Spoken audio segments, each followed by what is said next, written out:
ವೀಕ್ಷಕರೇ, ಕರ್ನಾಟಕದಲ್ಲಿರುವ ಎಲ್ಲ ಪ್ರಸಿದ್ಧ ದೇವಸ್ಥಾನಗಳನ್ನು ನಿಮಗೆ ಪರಿಚಯ ಮಾಡಿಸುವುದೇ ನಮ್ಮ ಟಿವಿ ಕನ್ನಡ ವಾಹಿನಿಯ ಉದ್ದೇಶ.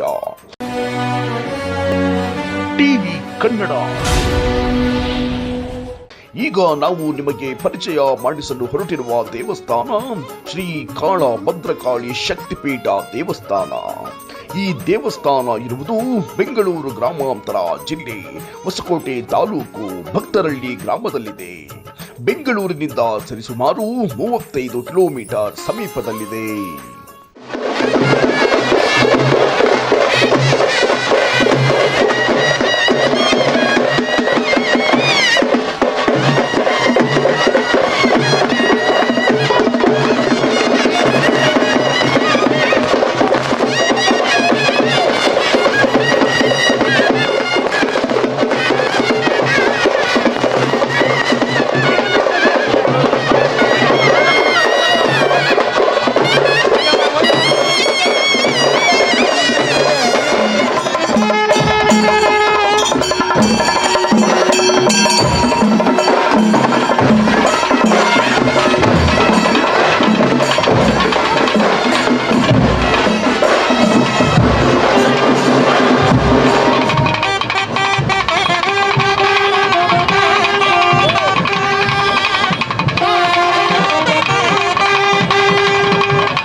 जोड़ेश्वरी माता की जय। बोलो जोड़ेश्वरी माता की जय। ಬನ್ನಿ ಹಿಂದೆ ಬಂದ್ಬಿಡಿ ಅಣ್ಣ, ಹಿಂದೆ ಬನ್ನಿ ಸೂರ್ಯಣ್ಣ. ಕೈ ತಗೊಳ್ಳಿ ಪಾದ ಬರ್ಕೊಡು ಅಂತ ಹೇಳ್ತಾ ಇಲ್ಲ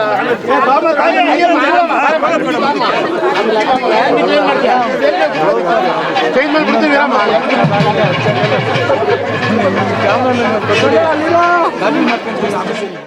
ವಾಸುದೇವ ಭಟ್ರ ಅವರೊಂದು ಘನ ನೇತೃತ್ವದಲ್ಲಿ ತಾಯಿ ಕಾಟೇರಮ್ಮ, ಕಾಳಭೈರವೇಶ್ವರ, ಕಾಳರಾತ್ರಿ ಮಹಾಕಾಳಿ, ಕಾಳಭದ್ರಕಾಳಿಯ ವಿಶೇಷವಾದಂತಹ ಪ್ರತಿಷ್ಠಾಪನಾ ಮಹೋತ್ಸವ ಬಹುಶಃ ಇನ್ನು ಮೂಡಿರ್ತಕ್ಕಂಥ ದಿನಗಳಲ್ಲಿ ದೈವ ಸಾನ್ನಿಧ್ಯ ಎಂಬತಕ್ಕಂಥದ್ದು ಇಲ್ಲಿ ನಿಂತು ಬರ್ತಕ್ಕಂತಹ ಭಕ್ತರನ್ನ ಹರಿಸಿ ಆಶೀರ್ವದಿಸಲಿಕ್ಕೆ ಒಂದು ವಿಶೇಷವಾದಂತಹ ಕಾರ್ಯ ಅಂದ್ರೆ ಅದು ತಪ್ಪಾಗಲ್ಲ.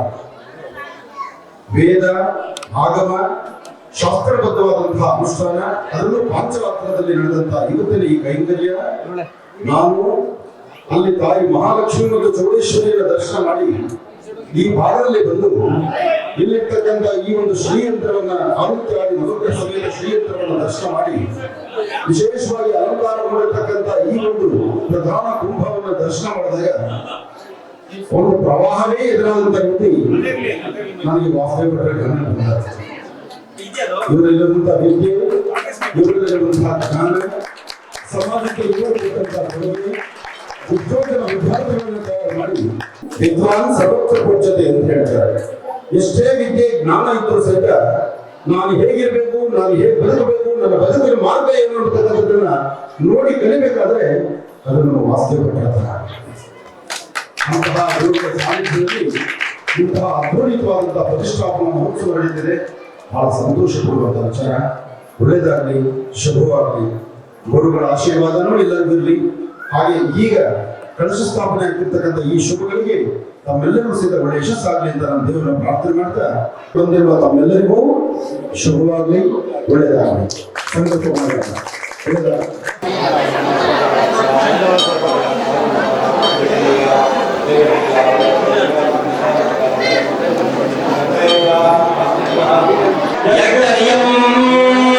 भागवस्तले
दुष्टमयशक्तं तमेन्द्रविष्णोरसञ्चरेव नागस्य दुष्टमविसंसानो वैष्णवे लोकक्षमादयिनाय विद्महे कन्याकुमारी धीमहि तन्नो दुर्गे प्रचोदयात्।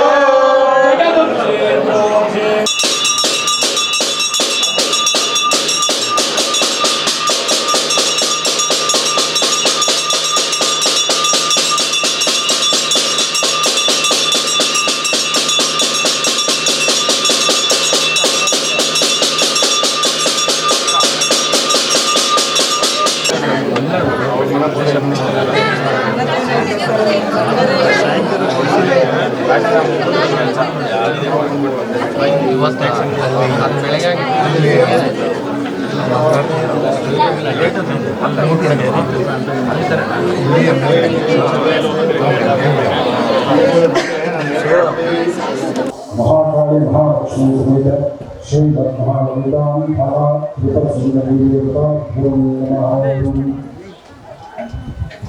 ಆಯಾ ಸಾಹಿತ್ಯದಲ್ಲಿ ಪರಮ ಪವಿತ್ರವಾಗಿರ್ತಕ್ಕಂಥ ಈ ಪುಣ್ಯ ಸಾಹಿತ್ಯ ಈ ಸಾಹಿತ್ಯ ಇಂಥದ್ದೊಂದು ಅದ್ಭುತಗಳನ್ನ ವಿಶೇಷವಾದಂಥ ಪವಾಡಗಳನ್ನು ಸೃಷ್ಟಿ ಮಾಡುತ್ತೆ ಅನ್ನತಕ್ಕಂಥದ್ದು ನೀವು ಯಾರು ಗೊತ್ತಿಲ್ಲ ಮತ್ತು ಯಾರ ಕಲ್ಪನೆಗೂ ಸಹಿತ ಬಂದು ನಡೆದುತ್ತಲ್ಲ. ಇಷ್ಟು ಅದ್ಭುತವಾದಂತಹ ಒಂದು ನಿಲ್ವೆ ವೃಕ್ಷ ಇರುವುದರಿಂದ ಈ ನಿಲ್ವೆ ವೃಕ್ಷದಲ್ಲಿ ಒಂದು ವಿಶೇಷವಾದಂಥ ಶಕ್ತಿ ಸಾಹಿತ್ಯ ನಾವು ನಿಮ್ಮೆಲ್ಲರೂ ಒಳಗೊಂಡಿದ್ದೇವೆ. ಒಂದು ಬೃಹತ್ ಮಟ್ಟದ ವಿಗ್ರಹ ಇರುವುದರಿಂದ ಜನಗಳನ್ನು ಆಕರ್ಷಣೆ ಮಾಡುತ್ತೆ ಮತ್ತು ನಮ್ಮ ಕಷ್ಟಗಳನ್ನು ದೂರ ಮಾಡುತ್ತೆ ಎಂಬತಕ್ಕಂಥ ಇಲ್ಲಿನ ಬೃಹತ್ ಮಟ್ಟದ ವಿಗ್ರಹ ತಾಯಿ ಮಣ್ಣು ಬಂದು ನಿಂತು ನನಗಿರುವ ಸಮಸ್ಯೆಗಳಿಂದಲೂ ನನ್ನ ಕಷ್ಟಗಳಿಂದಲೂ ಅಂತ ಹೇಳ್ಕೊಳ್ಳಿಕ್ಕೆ ಮಾತ್ರ. ಆದರೆ ನಿಜಕ್ಕೂ ನಿಮ್ಮ ಕಷ್ಟಗಳನ್ನು ದೂರ ಮಾಡುವ ಶಕ್ತಿ ಗರ್ಭಗುಡಿಯಲ್ಲಿ ವಿರಾಜಮಾನವಾಗಿ ಕೂತಿರ್ತಕ್ಕಂಥ ಮೂಲ ಸಾಹಿತ್ಯ. ಮೂಲ ಸಾಹಿತ್ಯದಲ್ಲಿರ್ತಕ್ಕಂಥ ಶಕ್ತಿನೇ ಬಹಳ ಅಪಾರ. ಆ ಶಕ್ತಿಗೆ ತುಂಬುವಂತಹ ಶಕ್ತಿಗೆ ಮತ್ತಷ್ಟು ಶಕ್ತಿ ತುಂಬುವಂತ ರೀತಿ ಪ್ರಕೃತಿಯ ಮಡಿಯಲ್ಲಿರ್ತಕ್ಕಂಥ ಈ ಪರಿಸರದಲ್ಲಿರ್ತಕ್ಕಂತಹ ವಿಶೇಷವಾದಂತಹ ಈ ಬಿಲ್ವ ವೃಕ್ಷಗಳನ್ನ ಯಾವ ರೀತಿ ಸ್ಥಾಪನೆ ಮಾಡೋದು ಅಥವಾ ಈ ಸಾಹಿತ್ಯ ಆ ಬಿಲ್ವ ವೃಕ್ಷಕ್ಕೆ ಹಾಕಬೇಕಾದ್ರೆ ಈಗ ಅದ್ಭುತವಾದಂತಹ ಮುಂದೊಂದು ದಿವಸ ದೇವಾಲಯ ಬಂದ್ರೆ ಬರ್ತಕ್ಕಂಥ ಭಕ್ತರ ಕಷ್ಟ ದೂರ ಮಾಡೋದಕ್ಕೆ ಚೈತನ್ಯ ಸ್ವರೂಪಿಯಾಗಿ ಬಂದ ತಾಯಿ ತುಂಬಿಕೊಳ್ತಾರೆ ಅಂತಕ್ಕಂಥದ್ದು ಆಗುವುದು. ಆದರೆ ಕಲಿಯುಗದಲ್ಲಿ ಒಂದು ವಿಶೇಷತೆ ಇದೆ.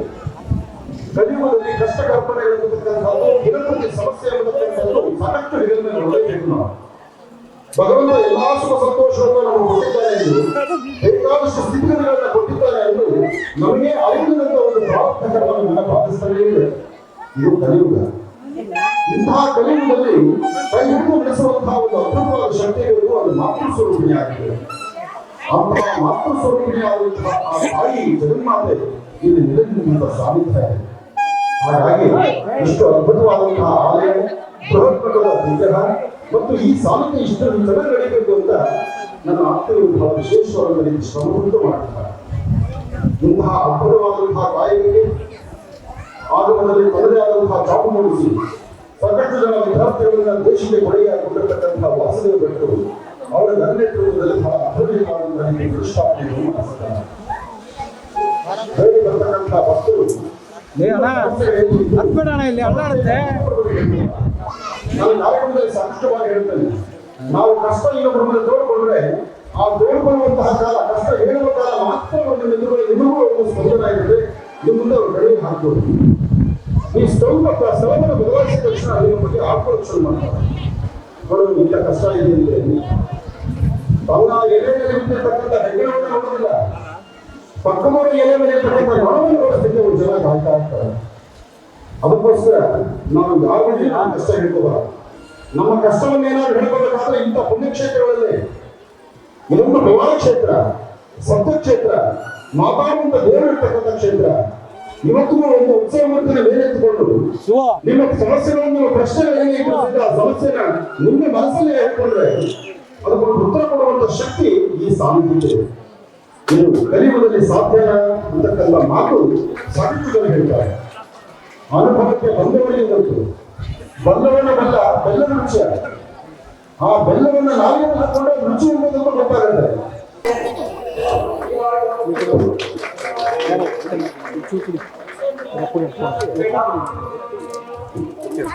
ಓಡಾಡ ಯಾವನು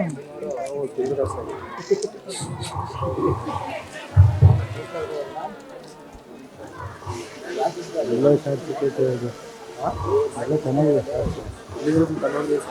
ಬೇರೆ ಏನು ಸಿಕ್ಕಲ್ಲ ಅಲ್ಲಿ ಸಿಗಲ್ಲ ಅಲ್ಲಿ ಅವ್ರಿಗಿರುತ್ತೆ ಎಲ್ಲ ಓಡಾಡ ನಿಂತ್ಕೊಂಡ್ರು ಅದಕ್ಕೆ ರೋಡ್ ಬಂದೆ ನೆಕ್ ಲೆವೆಲ್ಗಾದ್ರೂ ಇದೆ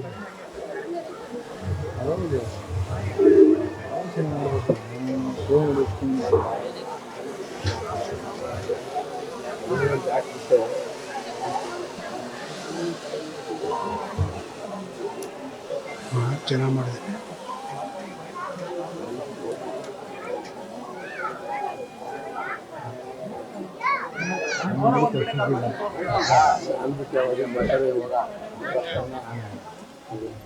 ಅಲ್ಲಿ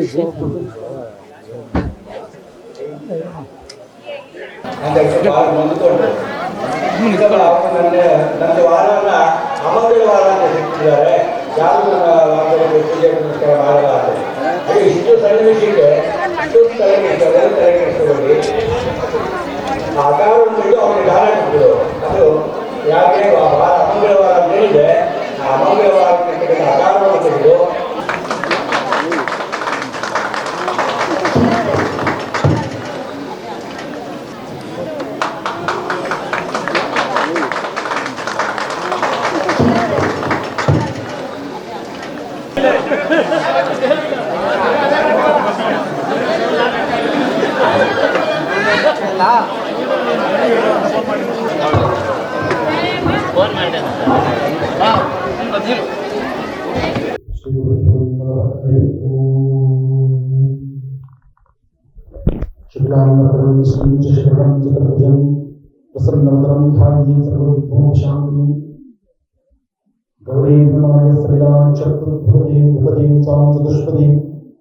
ಅಷ್ಟಾಪದಿ ನವಪದಿ ಘೋಷಿ ಸಹಸ್ರಾಕ್ಷರ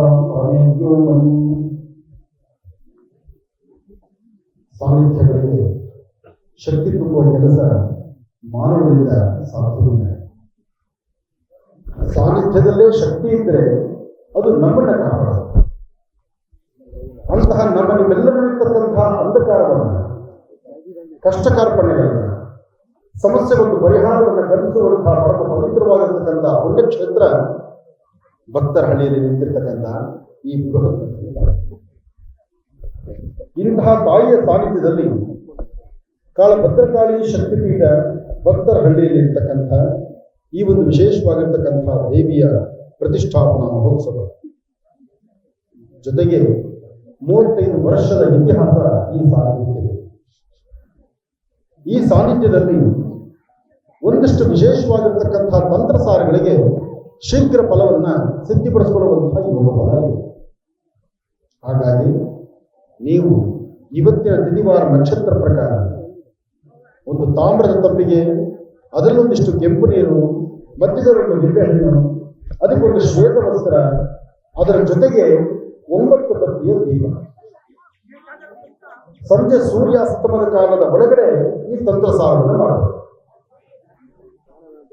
ಮನೆಯಿಂದ ತಂದು ದೇವಿಯ ಸಾನ್ನಿಧ್ಯದಲ್ಲಿ ತಾವು ಕೂರುವಂತಹ ಸ್ಥಳದಲ್ಲಿ ಒಂದು ನಕ್ಷತ್ರವನ್ನು ಬರೆದು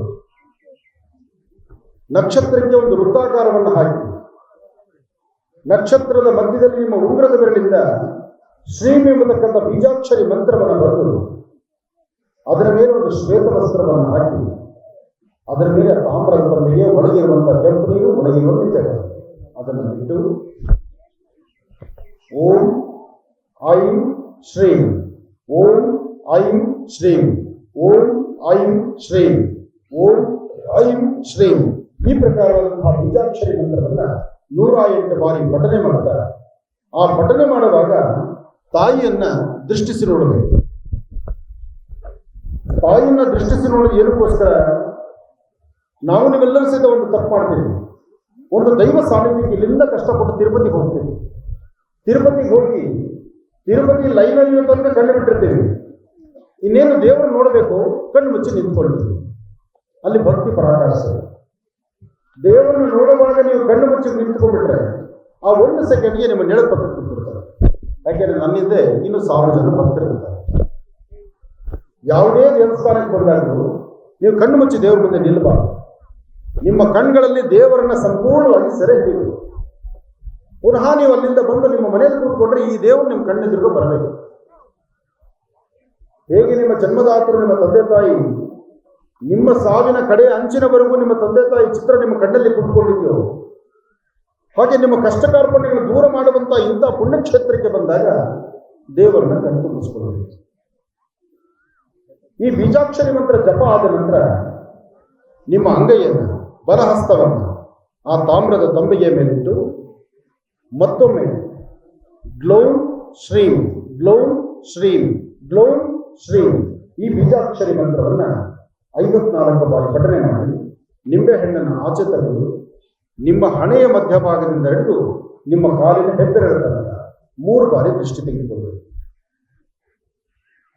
ತಾವು ಹೇಳಿದ್ರಿ ಮನೆ ಪರಿಸರದಲ್ಲಿ, ಮನೆಯ ಮೂಲೆ ಮೂಲೆಯಲ್ಲಿ ಅಥವಾ ನಿಮ್ಮ ಮನೆಯಿಂದ ಬರಬೇಕಾದ್ರೆ ಇಷ್ಟೆಲ್ಲ ದೃಷ್ಟಿ ತೆಗೆದಿರ್ತಕ್ಕಂಥ ನಿಂಬೆಹಣ್ಣು ನಿಮ್ಮ ಹಣೆಯಿಂದ ಪಾದದ ತನಕ ದೃಷ್ಟಿ ತೆಗೆದುಕೊಂಡ್ರೆ ಅದು ನಮಗೆ ದೃಷ್ಟಿ ಪರಿಹಾರ ಆಗುತ್ತಾ, ಮನೆಗೆ ದೃಷ್ಟಿ ಪರಿಹಾರ ಆಗುತ್ತಾ ಅಂತಕ್ಕಂಥದ್ದನ್ನ ಒಂದು ಪ್ರಶ್ನೆ ಇದೆ. ಆದರೆ ನೀವು ಮನೆಯ ಪ್ರಾಂಗಣದಲ್ಲಿ ಮನೆಯನ್ನ ಸುತ್ತಕೊಂಡು ಬರುವಾಗಲೇ ಅಲ್ಲಿ ಏನ್ ನೆಗೆಟಿವ್ಸ್ ಇದೆ ಅದನ್ನು ತಗೊಂಡು ಬಂದಿರ್ತೀವಿ. ಈ ದೇವಸ್ಥಾನದ ಆವರಣದ ಒಳಗಡೆ ಬರ್ತಿದ್ದ ಹಾಗೆ ಇಲ್ಲಿರುವಂತಹ ತಾಯಿ ಕಾಟೇರಮ್ಮ, ಇಲ್ಲಿರುವಂತಹ ಭದ್ರಕಾಳಿ, ವಿಶೇಷವಾಗಿರ್ತಕ್ಕಂತಹ ಕಾಳಭೈರವೇಶ್ವರ ಅವರ ಅನುಗ್ರಹದಿಂದ ನಿಮ್ಮ ಮೇಲೆ ಇರ್ತಕ್ಕಂಥ ಸಮಸ್ಯೆ ದೂರ ಆಗಲಿಕ್ಕೋಸ್ಕರ ಈ ತಂತ್ರವನ್ನು ಮಾಡ್ತಾರೆ. ಇದು ಇವತ್ತಿಗೆ ಸೀಮಿತನ? ಇದು ಇವತ್ತಿಗೆ ಸೀಮಿತ ಅಲ್ಲ. ತಾವು ಈ ಕ್ಷೇತ್ರಕ್ಕೆ ಯಾವಾಗ ಬರಬೇಕಾದ್ರೂ ಅದನ್ನೇ ಮಾಡಿ.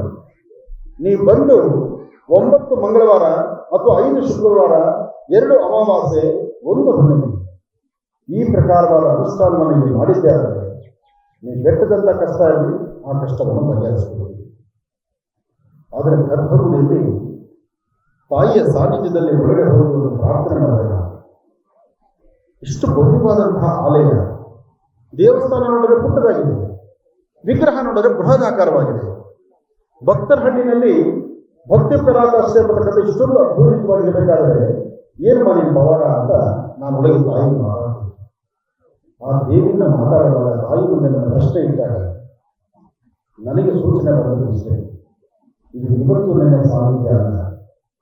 ಮುನಿಯಲ್ಲಪ್ಪನವರು ಪ್ರಾರಂಭಿಕ ಹಂತದಲ್ಲಿ ಈ ಒಂದು ವೃತ್ತಿಯನ್ನು ಆಯ್ಕೆ ಮಾಡಿಕೊಂಡು ತಾವಿರಬೇಕಾಗಿರ್ತಕ್ಕಂಥ ತನ್ನ ಒಂದು ಪರಿವಾರವನ್ನ ಎಲ್ಲವನ್ನೂ ಸಹಿತ ಬದಿಗೊತ್ತಿ ಒಂದು ಆಧ್ಯಾತ್ಮಿಕವಾದಂತಹ ಧಾರ್ಮಿಕವಾದಂತಹ ಒಂದು ಚಿಂತನೆ ಮಾಡಿ ಸಮಾಜಕ್ಕೆ ಬೆಳಕಾಗಬೇಕು, ಸಮಾಜಕ್ಕೆ ಏನಾದರೂ ಒಂದು ಕೊಡುಗೆ ಕೊಡಬೇಕು ಅಂತ ಹೇಳಿ ಭಕ್ತರಹಳ್ಳಿನ ಈ ಒಂದು ಕರ್ನಾಟಕ ರಾಜ್ಯವೊಂದಿನ ಹೊರ ರಾಜ್ಯದ ಭಕ್ತರು ಸಹಿತ ತಿರುಗಿ ನೋಡುವಂತಹ ಕ್ಷೇತ್ರವನ್ನ ಭಕ್ತರಹಳ್ಳಿನ ಮಾಡಿದ್ದಾರೆ ಅಂದರೆ ಇದು ಸಾಮಾನ್ಯವಾದಂತಹ ವ್ಯಕ್ತಿಯಲ್ಲ, ಇದೊಂದು ಅದ್ಭುತವಾದ ಶಕ್ತಿ.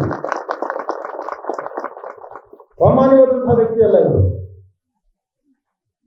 ಲಕ್ಷ್ಮೀ ಗೋರಹಸ್ವಾಮಿಯನ್ನ ಪ್ರತಿಷ್ಠಾಪನೆ ಮಾಡಬೇಕು ಅಂತ ಸಂಕಲ್ಪ ಮಾಡಿ 9 ದಿನಕ್ಕೆ ದೇವಸ್ಥಾನ ಪ್ರತಿಷ್ಠಾಪನೆ ಮಾಡಿದೆ ನಾನು.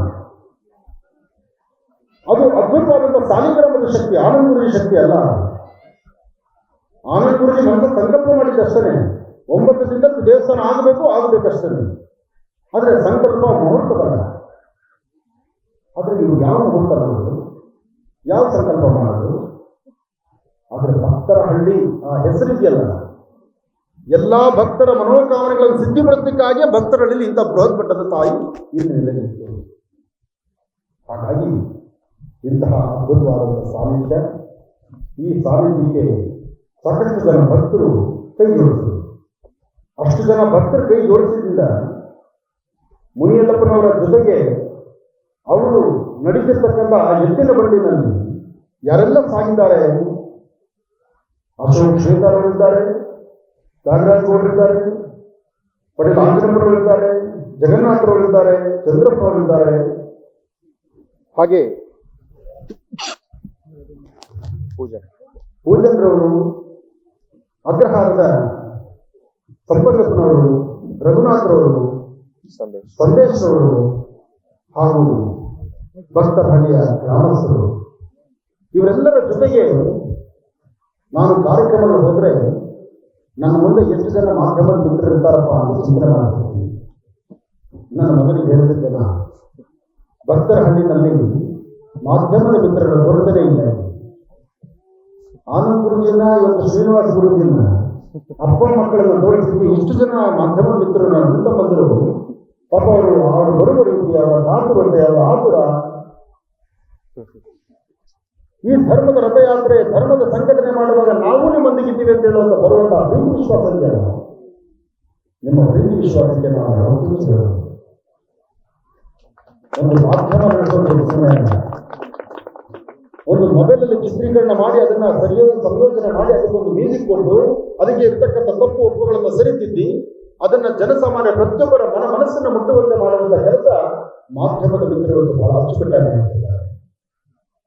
ಇದೆಲ್ಲದರ ಜೊತೆಗೆ ಭಕ್ತರ ಹಳ್ಳಿಯಲ್ಲಿ ಒಂದು ಧರ್ಮ ಪ್ರಚಾರದ ಈ ವಿಶೇಷವಾದ ಧರ್ಮ ರಥಯಾತ್ರೆಯಲ್ಲಿ ನಾವು ನಿಮ್ಮೊಂದಿಗಿದ್ದೇವೆ ಅಂತ ಕರ್ನಾಟಕ ರಾಜ್ಯದ ಪೊಲೀಸ್ ಸಿಬ್ಬಂದಿ ಬಹಳ ಮೆಚ್ಚುವಂತ, ಕರ್ನಾಟಕ ರಾಜ್ಯದ ಪೊಲೀಸ್ ಸಿಬ್ಬಂದಿ ಮತ್ತು ಕರ್ನಾಟಕದಾದ್ಯಂತ ಈ ನಿಮ್ಮ ಆನಂದ್ ಗುರೂಜಿ ಅವರು ಎಲ್ಲೇ ಹೋದ್ರು ಸಹಿತ ಸಾಕಷ್ಟು ಜನ ಸಿಬ್ಬಂದಿಗಳು ಬಂದು ನನ್ನ ಎದುರುಕೊಂಡು ಪ್ರೀತಿಸ್ತಾರೆ. ಯಾಕೋಸ್ಕರ ಈ ಧರ್ಮ, ಈ ಭಾರತದ ನೆಲೆಯ ಈ ಒಂದು ಭರತ ಖಂಡದಲ್ಲಿ ಧರ್ಮ ರಾಜ್ಯ ಆಗಬೇಕು, ಇದು ರಾಮರಾಜ್ಯ ಆಗಬೇಕು, ಧರ್ಮ ಪ್ರಚಾರ ಆಗಬೇಕು, ಧರ್ಮದಲ್ಲಿರ್ತಕ್ಕಂತಹ ಆ ಶಕ್ತಿ ಪ್ರತಿಯೊಬ್ಬರಿಗೂ ಅರಿವಾಗಬೇಕು, ಗೊತ್ತಾಗಬೇಕು ಅನ್ನತಕ್ಕಂಥ ಎಷ್ಟೋ ಜನ ಮಾತಾಡ್ಕೊಳ್ತಾರೆ. ಪೊಲೀಸ್ನವರು ಎಲ್ಲಿದೆ ದೇವರು? ಪೊಲೀಸ್ನವರಿಗೆ ದೇವರು ಯಾವುದು ಅಂದ್ರೆ ಅವರು ಕಾಯಕವೇ ಕೈಲಾಸ. ಹೆಂಡತಿ ಮಕ್ಕಳ ಜೊತೆ ಟೂರ್ ಮಾಡೋಂಗಿಲ್ಲ, ನೀವೆಲ್ಲ ಓಡಾಡ್ದಂಗೆ ಪಿಕ್ಚರ್ಗೆ ಹೋಗಿಲ್ಲ, ಎಲ್ಲೋ ಒಂದು ಕಡೆ ಮನಸ್ಸಿಗೆ ಬೇಜಾರಿತ್ತಪ್ಪ ಅಂತ ಸಾಯಂಕಾಲ ಪಾನಕಾಯಿ ಹೆಸರು ತಗೊಳ್ಳೋಂಗಿಲ್ಲ. ಅದ್ರ ಮಧ್ಯೆ ಫೋಟೋ, ಕ್ಯಾಮ್ರಾ, ಮೊಬೈಲ್ಗಳು ಕಾಣ್ತಾರೆ. ಆದ್ರೆ ಅದು ಧರ್ಮ ಪಾಲನೆ ಮಾಡುವಂಥದ್ದಲ್ಲ, ಅದು ಮೆಚ್ಚುವಂತ ಕೆಲಸ. ಹೆಂಡತಿ ಮಕ್ಕಳ ಜೊತೆ ಕೂತು ಊಟ ಮಾಡಿ ಎಷ್ಟು ದಿವಸ ಆಗಿರುತ್ತೋ ಅವರು, ವಾರಕ್ಕೊಂದು ರಜೆ ಸಿಗಬೇಕಾದ್ರೆ 5 ಸತಿ ಸಲೂಟ್ ಹೊಡಿಬೇಕು ಅವರು, ಅವ್ರ ಮೇಲಧಿಕಾರಿಗಳಿಗೆ. ಆದ್ರೆ ಬೇರೆಯವ್ರ ಕೆಲಸ ಆಗಲ್ಲ. ಹಾಗಾಗಿ ಒಂದು ಧರ್ಮ ಸಂಘಟನೆ ಆಗಬೇಕಾದ್ರೆ ಇಲ್ಲಿ ಎಲ್ಲರೂ ಬೇಕು. ಅಂತಹ ಅದ್ಭುತವಾದಂತಹ ಕಾಯಕ ಇವತ್ತು ಮುನಿಯಲ್ಲವರ ಸಾರಥ್ಯದಲ್ಲಿ ಅದರಲ್ಲೂ ನಮ್ಮ ಸುರೇಶ್ ಪಟ್ಟಣಗಳು ಇಲ್ಲಿ ಬರಬೇಕು, ಈ ಕಾರ್ಯಕ್ರಮ ಇಷ್ಟು ನಡೀಬೇಕು, ಇದು ಅದ್ಭುತವಾಗಿ ಆಗಬೇಕು, ಇದು ಇಲ್ಲಿರ್ತಕ್ಕಂಥ ದೇವಿಯ ಸಾನ್ನಿಧ್ಯ ಇಡೀ ರಾಜ್ಯ ನೋಡಬೇಕು, ಅದಕ್ಕೆ ನಿಮಗೆ ಬರಬೇಕು ಅಂದಾಗ ನಾನು ಮೊದಲು ಸಂಕಲ್ಪ ಮಾಡಿದ್ದು ಆ ತಾಯಿ ಸಾನ್ನಿಧ್ಯದಲ್ಲಿ ರೈತರಿಗೂ ಮತ್ತು ಯೋಧರಿಗೂ ಒಂದು ಒಳ್ಳೆ ಶುಭ ಆಗಲಿ ಅಂತ. ಜೈ ಜವಾನ್ ಜೈ ಕಿಸಾನ್, ರೈತರಿಗೆ ಯೋಧರಿಗೆ ಈ ನಿಮ್ಮ ಆನಂದ್ ಗುರೂಜಿ ಕಟ್ಟಿಟ್ಟಪ್ಪನ ಏನೇ ಮಾಡಿದ್ರು ಈ ಕಾರ್ಯಕ್ರಮವನ್ನು ಮಾಡೋದೇ ಅಲ್ಲ. ಹಾಗೆ ಇವತ್ತು ನಮ್ಮೊಂದಿಗೆ ದೂರದ ದುಬಾಯಿಯಿಂದ ಒಬ್ಬರು ಗ್ರಾಹಕರು, ಅಲ್ಲಿಂದ ಒಬ್ಬರು ಈ ತಾಯಿ ದರ್ಶನಕ್ಕೆ ಈಗಷ್ಟೇ ಬಂದು ಕೂತ್ಕೊಂಡಿದ್ದಾರೆ. ತಮ್ಮ ಊರಿನ ಹೆಸರು ರಾಜೀವ್ ಬೋಲ್ಸು. ದುಬಾಯಿಯಲ್ಲಿ ಅವರ ಕೆಲಸ. ನಮ್ಮ ಕಾರ್ಯಕ್ರಮದಲ್ಲಿ ಈ ತಾಯಿ ಬಗ್ಗೆ ನಾವು ಮಾತಾಡಿರೋದನ್ನ ಕಂಡು ಈ ತಾಯಿ ದರ್ಶನ ಮಾಡಬೇಕು ಅಂತ ಅವರು ಬಂದಿದ್ದನ್ನು ನೋಡಿ ನನಗೆ ಬಹಳ ಆನಂದ ಆಯಿತು. ಇವರು ವಿಚಾರಣೆ ಮಾಡೋದು ಬೆಳಗ್ಗೆ ನೇರ ಪ್ರಸಾರದಲ್ಲಿ ನಮಗೊಂದು ಬೆಳಗ್ಗೆ ಒಂದು ಕರೆ ಬಂತು, ನೀವತ್ತೇನೋ ಆ ತಾಯಿ ದರ್ಶನ ಕೊಡ್ತಿದ್ದೀರಲ್ಲ, ಆ ತಾಯಿನ ಹತ್ತಿರದಿಂದ ನೋಡಬೇಕು ಅಂತ. ನೀವು ನಾನು ಹೆಸರಿ ನೀವು ಬನ್ನಿ ಅಂತೆ ಬರೀ ಒಂದು ಲೊಕೇಶನ್ ಸೆಂಡ್ ಮಾಡಿದ್ದು, ಇದೆ ಹುಡ್ಕೊಂಡು ಹೋಗ್ತಾರೆ. ಒಳ್ಳೆದಾಗಲಿ, ಆ ತಾಯಿಯ ಸಂಪೂರ್ಣ ಅನುಗ್ರಹ ನಿಮಗೆ ಉಂಟಾಗಲಿ. ಇಲ್ಲಿರುವ ಶಕ್ತಿ ಹಳ್ಳಿಗಳಲ್ಲೂ ಸಹಿತ ಇಂತಹ ಅದ್ಭುತವಾದ ಶಕ್ತಿ ಬರಬೇಕಾದ್ರೆ ಹಳ್ಳಿ ಜನ ಮುಗ್ಧರಲ್ಲ. ಹಳ್ಳಿ ಜನ ಅವರ ಕಾಯಕವನ್ನ ಅರ್ಥಪೂರ್ಣವಾಗಿ ಮಾಡಿ ತಾವು ನಂಬಿರ್ತಕ್ಕಂಥ ಆ ಭೂತಾಯಿನ ಪ್ರಾರ್ಥನೆ ಮಾಡಿ ಇಂತಹ ಭವ್ಯವಾದಂತಹ ಆಲಯವನ್ನು ಕಟ್ಟಿ ರಾಜ್ಯ ಹೊರ ರಾಜ್ಯ ದೇಶ ವಿದೇಶಗಳಲ್ಲೂ ಸಹಿತ ಭಕ್ತರನ್ನ ಸರಿಸತಕ್ಕಂಥ ಇಂತಹ ಅದ್ಭುತವಾದ ಶಕ್ತಿ ಇದು ನಮ್ಮ ರಾಜ್ಯದಲ್ಲಿ, ನಮ್ಮ ಈ ಭರತ ಖಂಡದಲ್ಲಿ. ಹಾಗಾಗಿ ಇವತ್ತು ಯಾರೆಲ್ಲ ಬಂದಿದ್ದೀವಿ, ನಾನು ಹೇಳಿದಂಥ ಈ ತಂತ್ರಸಾರವನ್ನು ಇವತ್ತು ಮಾಡಿಕೊಂಡು ಇದರ ಜೊತೆಗೆ ಈ ತಾಯಿ ಸಾನ್ನಿಧ್ಯಕ್ಕೆ ಬಂದಾಗ ಅಮ್ಮನವರಿಗೆ ಬಹಳ ಇಷ್ಟವಾಗಿರ್ತಕ್ಕಂಥದ್ದು ಗುಡಾನ್ನ ಅಂದ್ರೇನು? ಬೆಲ್ಲದನ್ನ. ಬೆಲ್ಲದನ್ನ ಇದೆಯಲ್ಲ ಪೊಂಗಲ್, ಆ ಪೊಂಗಲ್ನ ಶುಕ್ರವಾರ ತಪ್ಪದೆ ಭಾನುವಾರ ತಪ್ಪದ್ರೆ ರಾಹುಕಾಲದಲ್ಲಿ ನೀವು ನಿಮ್ಮ ವಾಸ್ತುಗೃಹದಲ್ಲಿ ಒಂದಿಷ್ಟು ಬೆಲ್ಲದನ್ನ ಮಾಡ್ಕೊಂಡು ಆ ತಾಯಿಗೆ ನೈವೇದ್ಯ ಮಾಡಿ ಒಂದಷ್ಟು ದಿನಗಳ ಕಾಲ, ಅದಾದ ನಂತರ ಈ 48 ದಿವಸ ಈ ಒಂದು ಆಲಯವನ್ನ ಇರ್ತಕ್ಕಂಥ ಬಾಲಾಲಯವನ್ನ ಒಂದು ಸರಿಯಾದ ಸಮರ್ಪಕವಾಗಿ ನಾವು ರೆಡಿ ಮಾಡಬೇಕು. ಆ ಯಾವುದೇ ಒಂದು ದೇವಸ್ಥಾನ ಆಗಲಿ 48 ದಿವಸ ಅದಕ್ಕೆ ಜೀವ ತುಂಬಬೇಕು. ಹಾಗಂತ ನಾವು ನೀವು ಜೀವ ತಕೊಂಡು ತುಂಬದಲ್ಲ, ಶ್ರದ್ಧೆಯಿಂದ ಭಕ್ತಿಯಿಂದ ನಾವೆಲ್ಲರೂ ಸೇರಿ ಇಲ್ಲಿಗೆ ಬಂದಾಗ ನಮ್ಮೆಲ್ಲರಲ್ಲೂ ಇರ್ತಕ್ಕಂಥ ಒಂದು ಅಪೂರ್ವವಾದ ಶಕ್ತಿ ಇದೆ. ಆಗ್ಲೇ ನಮ್ಮ ವಾಸ್ತವ ಭಟ್ರು ಹೇಳಿದ್ರು, ಆನಂದ್ ಗುರೂಜಿಯವರು ಬಂದ ಕಡೆ ಜನಸಾಗರ ಸೇರುತ್ತೆ. ಆನಂದ್ ಗುರೂಜಿಯವರು ಬಂದ ಕಡೆ ಜನಸಾಗರ ಸೇರಲ್ಲ, ಜನಸಾಗರ ಇರೋ ಕಡೆಗೆ ಆನಂದ್ ಗುರೂಜಿ ಬರೋದು. ಯಾಕೆಂದ್ರೆ ನಿಮ್ಮೆಲ್ಲರಿಗೂ ಇಂತಹ ಒಂದು ವೇದಿಕೆಯನ್ನು ನೋಡೋದು ನನಗೊಂದು ಪುಣ್ಯ, ನಂದೊಂದು ಸೌಭಾಗ್ಯ. ಏನೇ ಮಾಡಿದ್ರು ಧರ್ಮ, ಸಂಸ್ಕೃತಿ, ಸಂಪ್ರದಾಯ. ಹಾಗಾಗಿ ಇಷ್ಟು ಅದ್ಭುತವಾದಂತಹ ಈ ಆಲಯದ ಇನ್ನಷ್ಟು ದೇವತಾ ಆರಾಧನೆಗಳನ್ನ, ಅರ್ಥಪೂರ್ಣವಾದಂತಹ ಅನುಷ್ಠಾನವನ್ನ ಇನ್ನು ಮುಂದಿನ 48 ದಿವಸ ಮಂಡಲ ಪೂಜೆ ತುಂಬುವುದರೊಳಗಾಗಿ ಗರ್ಭಗುಡಿಯಲ್ಲಿರ್ತಕ್ಕಂಥ ತಾಯಿ ಬರುವ ಪ್ರತಿಯೊಬ್ಬ ಭಕ್ತರನ್ನು ಮಾತಾಡಿಸುವಂತ ವಿಧಿವಿಧಾನವೇ ಬೇರೆ ಆಗಿದೆ. 48 ದಿವಸದಲ್ಲಿ ಅವಳಲ್ಲಿ ಆಗುವಂತಹ ಚೈತನ್ಯ ಶಕ್ತಿ ಆಕೆ ಹೇಗೆ ನಿಮ್ಮನ್ನು ಬರಮಾಡಿಕೊಳ್ತಾಳೋ, ಹೇಗೆ ನಿಮ್ಮನ್ನ ಸ್ವಾಗತಿಸ್ತಾಳೋ, ಹೇಗೆ ನಿಮ್ಮಲ್ಲಿರ್ತಕ್ಕಂಥ ಕಷ್ಟ ಕಾರ್ಪಣ್ಯವನ್ನ ಕಬ್ಬಿಣದ ಕಡಲೆ ಅಂತಿರ್ತಕ್ಕಂಥದ್ದನ್ನ ಮಂಜಿನ ಗಡ್ಡೆ ತರ ಕರಗಿಸುವ ಶಕ್ತಿ ಆ ತಾಯಿಯಲ್ಲಿ. ಅಂತಹ ಅದ್ಭುತವಾದ ಶಕ್ತಿ ತಮ್ಮೆಲ್ಲರೂ ಸಹಿತ ಕಾಪಾಡಲಿ ಅಂತ ನಾನು ದೇವರನ್ನ ಪ್ರಾರ್ಥನೆ ಮಾಡ್ತಾ, ಒಳ್ಳೆಯದಾಗಲಿ, ಶುಭವಾಗಲಿ. ಇವತ್ತಿನ ಪೂಜಾ ಅನುಷ್ಠಾನ ಸೂರ್ಯಾಸ್ತಮದ ಒಳಗಡೆ ತಾವು ಈ ಕೆಲಸವನ್ನು ಮಾಡಿ ಆ 9 ಬತ್ತಿಗಳಿರ್ತಕ್ಕಂಥ ಒಂದು ದೀಪ ಇದೆಯಲ್ಲ, ಅದು ದೇವಸ್ಥಾನಕ್ಕೆ 11 ಪ್ರದಕ್ಷಿಣೆ ಬರಬೇಕು. ಬಟ್ ಸ್ಥಳ ಇದೆಯೋ ನನಗೆ ಗೊತ್ತಿಲ್ಲ.